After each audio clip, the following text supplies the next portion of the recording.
아무런 잡음 없이 진행되기를 기대하는 것뿐이었죠. 딸이 결혼 이야기를 하고 나서 사이가 될 사람이 집으로 찾아오게 되었습니다. 귀한 손님이 찾아오게 되어 집을 치우고 몇 번을 치워보았지만 궁핍한 모습은 숨겨지지 않았습니다. 결국 있는 모습 그대로 예비 사이를 맞이하게 되었습니다. 의사라는 제 선입견 때문인지 첫인상이 차갑다라고 느껴진 것과 달리 사이와 대화를 할수록 가슴이 따뜻한 사람이라는 것을 알 수 있었습니다. 그리고 다른 것을 떠나서 우리 딸을 무척이나 사랑하는 모습이었습니다. 아마 걱정이 많이 되실 거라 생각합니다.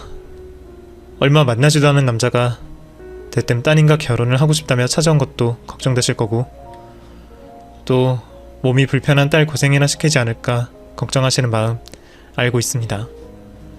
그런데 저 자신 있습니다. 따님 명선이 행복하게 살게 해줄 자신이요. 지금까지 고생하고 살아온 명선이 더는 고생 없는 세상에서 살게 하겠습니다. 믿어주세요, 장모님. 명선이 제가 공주처럼 모시고 살겠습니다.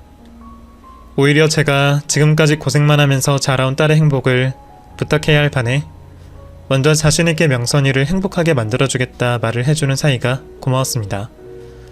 목소리에 묻어나는 사위의 자신있는 모습에 믿음이 생겼죠. 그리고 마지막으로 남았던 제 걱정까지 사위는 불식시켜 주었습니다. 누추한 집이라 밖에서 보려고 했는데도 그래도 가족들 귀한 손님이라 정성스럽게 내 손으로 밥 한 술 먹여야 할 것 같아서 없는 솜씨지만 차려봤어요. 나름 차린다고 차렸는데 입에 맞을까 모르겠네요. 먹고 부족하면 말하고 맛이 이상하면 바로 말해줘요. 말씀 편하게 해주세요, 어머님.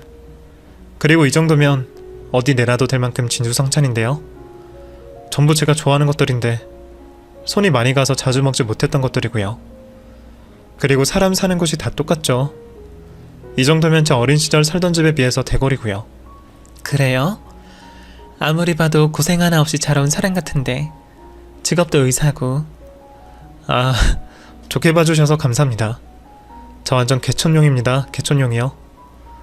흔히 어른들이 말씀하시는 개천에서 용났다고 하시는 게 바로 저예요. 제가 어린 시절에 저희 집 상황이 말도 못하게 가난했거든요. 흔히들 말하는 찢어질 듯이 가난한 집이 바로 저희 집 사정이었습니다. 그 못사는 산동네의 끝자락에 있었으니 말 다 했죠 뭐. 그래도 그 시절에 맑은 공기 마시고 그 높은 곳에서 밑에까지 매일을 걸어다녀서 그런지 공부할 때 중요한 체력이 받쳐줬던 것 같아요.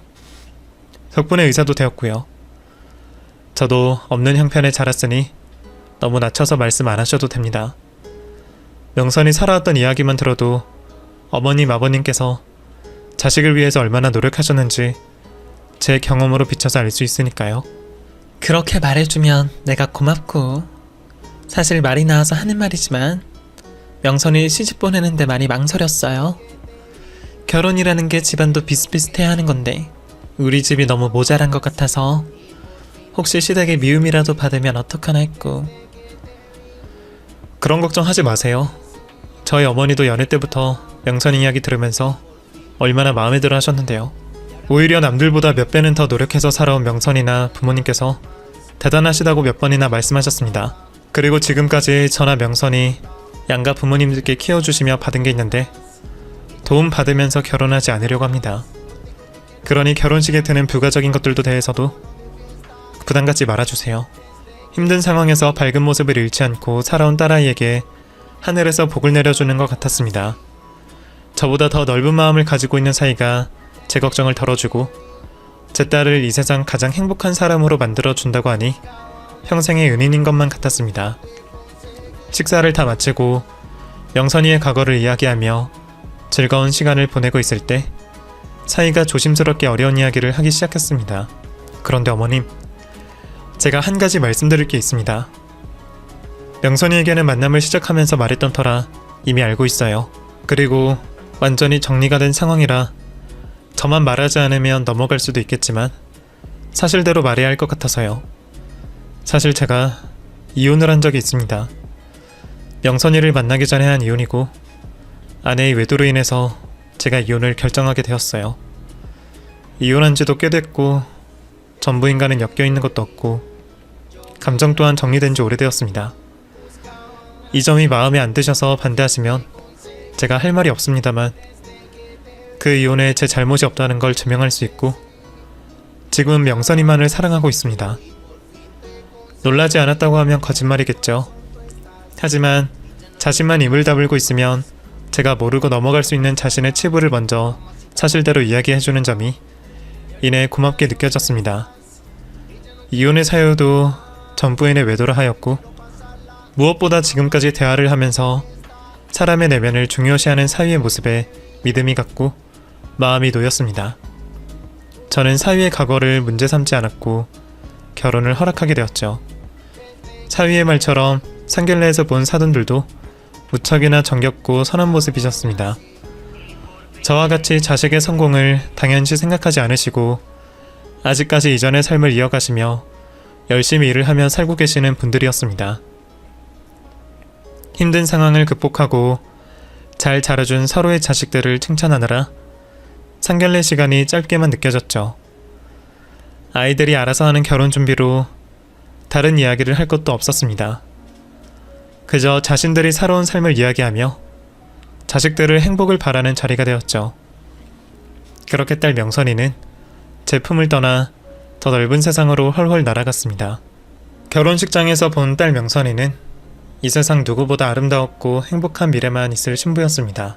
저 또한 못난 부모를 만나 힘들게 살아왔을 딸이 더는 안 좋은 것을 보지 말고 좋은 것만 보고 듣고 살기를 바랬습니다. 그렇게 딸 결혼식을 진행하며 가장 큰 행복을 느꼈던 저는 다시 일상으로 돌아왔습니다.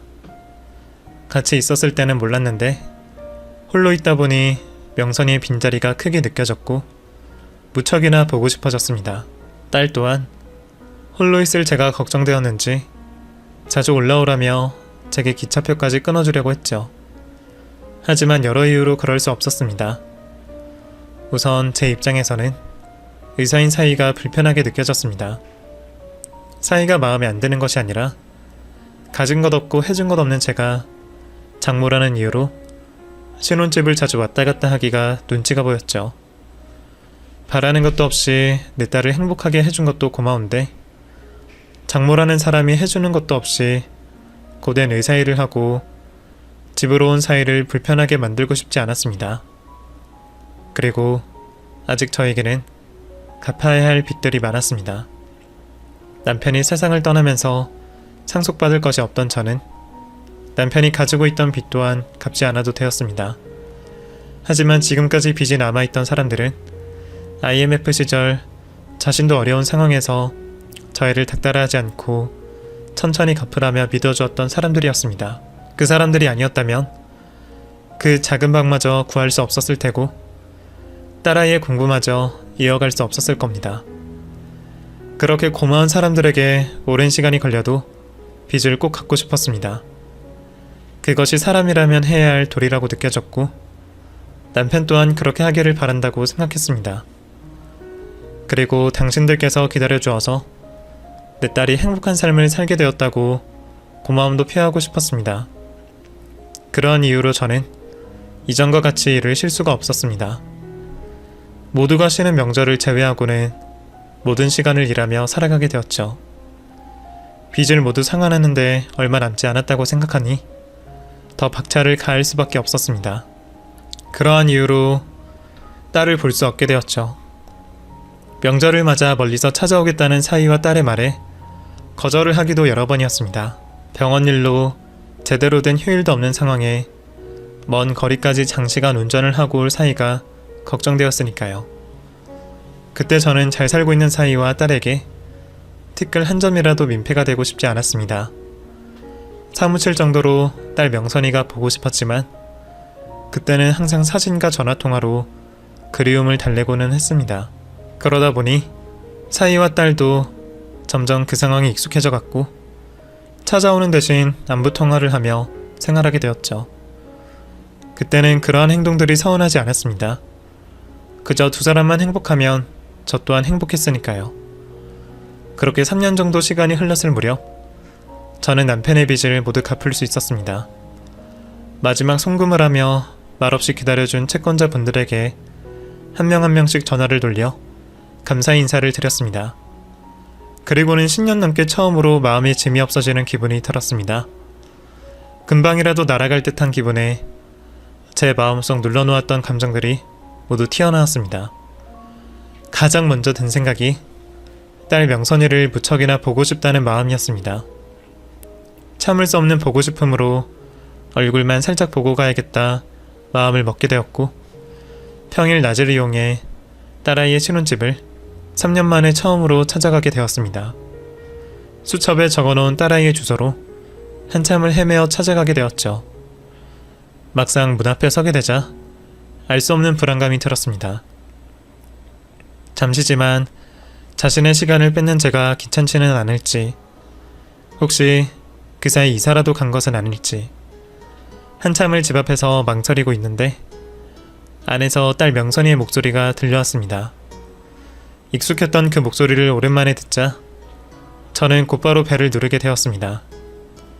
하지만 초인종 소리가 들리자 안쪽에서 들리던 명선이의 목소리 곧바로 사라졌습니다. 분명 안쪽에서 들린 소리는 제 딸의 목소리가 맞는데 무슨 일인가 싶었습니다. 계속해서 배를 눌러보기도 하고 문을 두들겨 보기도 했지만 안쪽에서는 아무런 소리가 들리지 않았습니다. 혹시나 싶어 딸에게 전화를 걸어보아도 받지를 않았죠. 일부러 저를 피한다는 생각이 들었던 저는 뒤돌아 그 집을 떠나려고 했습니다. 못난 어미가 귀찮아졌을 수도 있었습니다. 그런 것 따위는 이해할 수 있었습니다. 처음 딸을 결혼식 때처럼 저는 딸아이의 행복만 바라고 있었으니까요. 그러다 다른 생각이 스쳐갔습니다. 혹시 잘못된 것은 아닐지, 안에 강도라도 들거나 초인종 소리에 나오다 다쳐 말을 못하고 문을 못 열어줄 수도 있었습니다. 다시 문 앞으로 돌아간 저는 다시 한번 벨과 문을 두들겼고 여전히 답이 없자 혹시나 하는 마음에 딸아이가 자주 사용하던 비밀번호를 누르게 되었죠. 한 번에 문이 열렸고 저는 급히 안쪽으로 들어가게 되었습니다. 그런데 도둑이 들었다고 하기에는 너무 잘 정리된 집이었습니다. 여러 번 현관에서 딸을 불러보았지만 답은 없었습니다. 그러다 딸아이의 사진들이 눈에 들어왔고 저는 홀린 듯이 집 안으로 들어서게 되었죠. 아마 평소에 저라면 괜한 오해를 사고 싶지 않은 마음에 문을 닫고 돌아갔을 텐데 너무 가장 최근의 모습이 담겨져 있는 딸의 모습을 보곤 저도 모르게 다가서게 되었죠. 그렇게 딸의 사진을 한참 보던 저는 그제서야 집의 곳곳이 눈에 들어오기 시작했습니다. 비싼 장식들과 고급 인테리어로 되어 있는 집을 보니 딸아이가 걱정이 없이 살고 있을 것 같아 안심이 되었습니다. 한참을 둘러보고 있는데 한쪽 방에서 부스럭거리는 소리가 들렸습니다. 딸인가 싶어 급히 가보니 문이 닫혀 있었습니다. 아직 문은 잠기지 않는 것 같아 문을 여는 순간 딸아이가 바닥으로 넘어지는 모습을 보게 되었습니다. 그런데 바닥에 쓰러져 있는 딸아이가 이전과는 달라 보였습니다. 그마저 있던 한쪽 팔마저 보이지 않았죠. 명선아, 너 이게 무슨 일이야? 너 도대체 모습이 왜 이래? 언제 이렇게 된 거야? 딸아이를 일으켜 세우며 어찌된 영문인지 물어보았지만 저를 외면한 채 울고만 있을 뿐 어떤 이야기도 들을 수 없었죠. 딸이 한쪽 팔마저 잃은 모습을 보자 미칠 것만 같았던 저는 이성을 잃고 경찰서와 병원에 전화를 하려고 했습니다. 병원에 가자. 아니, 누가 이런 거야? 그래, 경찰서 먼저 가야 돼. 엄마, 이러지 마요. 내가 미안해요. 엄마, 이러지 마세요. 딸은 그런 저를 말렸고 제 품에 안겨 한참을 울게 되었습니다.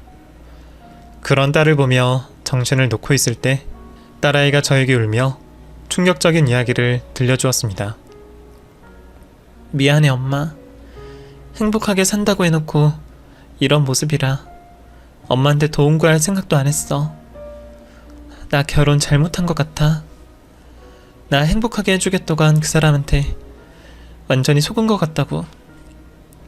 그 사람 정상적인 의사 아니었어. 전 부인이랑 이혼한 것도 계속해서 의료사고 일어나고 소송 걸리니까 못 버텨서 이혼한 거라고. 그리고 나랑 결혼한 것도 보험 사기로 나 이용해서 사망보험금 타려고 의도적으로 접근한 거야. 나도 이제서야 겨우 알았어. 엄마, 나 무서워. 나 좀 구해줘. 아마 제 딸이 아니었더라면 쉽사리 믿을 수 없던 이야기였습니다. 그깟 돈 때문에 한 사람과 결혼을 하고 그 목숨을 앗아가는 계획을 하다니 정말 위험한 사람에게 잘못 걸린 것 같았습니다. 나중에 알게 된 것이지만 사인은 연속된 의료사고로 거액의 빚을 지게 되었고 자신의 피해를 최소화하기 위해 제 딸을 골라 결혼을 하여 사망보험금을 타려고 했던 겁니다. 의도적으로 벌인 사고가 사이의 계획과 달리 실패되어 딸의 목숨을 건지게 되었지만 하나 남은 팔마저 잃게 되었던 것이죠. 재차 비슷한 사고가 발생한다면 의심을 받을 것을 걱정한 사이는 양팔 없이 아무것도 하지 못하는 딸을 집에 가두고 생활을 했던 거였습니다. 철저히 사이의 감시하에 통제가 되었던 탓에 저뿐만 아니라 주위 사람들도 딸아이의 상황을 알지 못했던 것이죠. 저는 곧장 경찰에 신고를 하고 사이가 일을 하고 있는 병원으로 향하게 되었고 진료를 하는 방에 쳐들어갔습니다. 어머님? 여기까진 어쩐 일로 오셨어요? 이 미친놈, 너 우리 딸을 죽이려고 했어? 네가 그러고도 의사야? 이 돈에 미친 살인마야.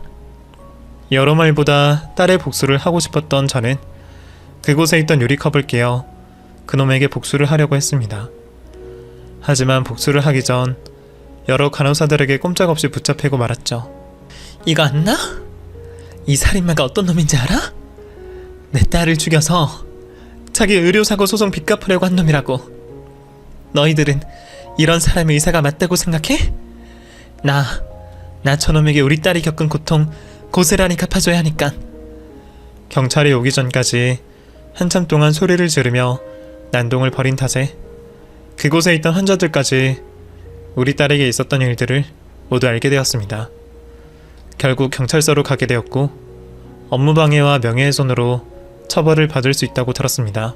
그런데 경찰서에 나타난 사인은 또 거짓된 가면을 쓰고 다른 사람들 앞에서 착한 모습인 척을 하고 있었습니다. 처벌할 생각 없습니다. 저희 아내가 사고가 나서 충격받으실 것 같아 말씀을 못 드렸는데 오늘 아내 모습을 보시곤 놀라신 것 같아요. 그래서 오해를 하시고 그런 소동을 벌이신 것 같습니다. 피해받은 것도 없고 저도 장모님을 처벌할 생각 없습니다. 누가 신고를 한 건지 모르겠지만 어서 풀어주세요. 그 모습을 보니 피가 거꾸로 도는 것 같았습니다. 하지만 그 상황에서도 참았습니다. 제 손으로 피를 묻혀 딸을 더 힘든 상황으로 몰아갈 수는 없었고 정당한 법의 판결을 받기로 기다린 거죠. 딸의 증언으로 사인은 경찰 수사를 받게 되었고 법원까지 가게 되었지만 그놈은 직접적인 증거가 부족하다는 것과 딸의 사고가 의도적이라고 밝힐 수 없다는 이유로 풀려나게 되었습니다. 참 허탈했습니다. 법이라면 약한 자를 위해서 있어주는 거라 생각했는데 우리가 내놓은 증거와 심증들로는 부족했나 봅니다. 아마 끝까지 착한 척을 한 사이의 모습도 모두 계산이 되었던 거겠죠. 이럴 줄 알았으면 눈 돌아가기 전 직접적인 증거라도 더 많이 모아놓을 것을 후회에 후회를 하게 되었습니다. 이후 사인은 피해자인 우리에게 선심을 쓰듯 위자료를 주며 딸과 합의 이혼을 했습니다. 다시 제 손으로 복수를 해보려고도 생각했지만 홀로 남겨질 명선이를 생각하니 그럴 수 없었습니다. 자식을 지키지 못했다는 죄책감과 딸의 모습을 비통하고 있던 저였습니다. 그런 상황에서도 딸아이는 다시 한번 일어설 준비를 하고 있는 건지 되려 저를 위로해주고 있었습니다. 애써 저 또한 딸의 미소에 웃음을 짓고 있었지만 속마음은 그러지 못했습니다. 그런데 딸의 이혼 다음 날 그런 제 마음을 조금이나마 풀어주는 소식이 들려왔습니다. 바로 어제인 합의 이혼 당일 그놈이 교통사고로 죽었다라는 사실이었습니다. 물론 딸아이의 잃어버린 팔에 비하면 그놈의 죽음으로도 갚을 수 없었지만 벌을 받게 되었다는 사실이 저에게 위로가 되어 주었습니다. 그러면서 사람이 법을 속일 수는 있어도 하늘마저 속이지는 못한다라는 말을 믿게 되었죠. 딸은 그 일이 있고 난 뒤에도 저보다 더 먼저 평소와 같이 행동하기 시작했습니다. 양팔을 모두 잃게 된 것을 개의치 않고 자신이 하고 싶은 일에 대해서 도전하기 시작했습니다. 평생을 밝은 모습으로 살아와서 그런지 힘든 시기 주변 사람들이 딸아이를 많이 위로해 주었고 너나 할 것 없이 도움을 주려고 했습니다. 그래서 자신이 가장 하고 싶어 하던 미술 관련 일을 다시 할 수 있게 되었습니다. 그 일이 있고 난 뒤 느낀 점이 많았던 저는 경제적인 상황이 나아진 것도 있지만 그것을 떠나 딸아이와 많은 것을 하려고 노력 중입니다. 앞으로 제 삶이 얼마나 남았는지 모르겠지만 제가 죽는 그날까지 딸아이의 두 팔이 되어 행복하게 지내고 싶네요. 제 이야기를 마지막까지 읽어주셔서 감사드리고 앞으로 모든 일에 행복하시기를 바라겠습니다.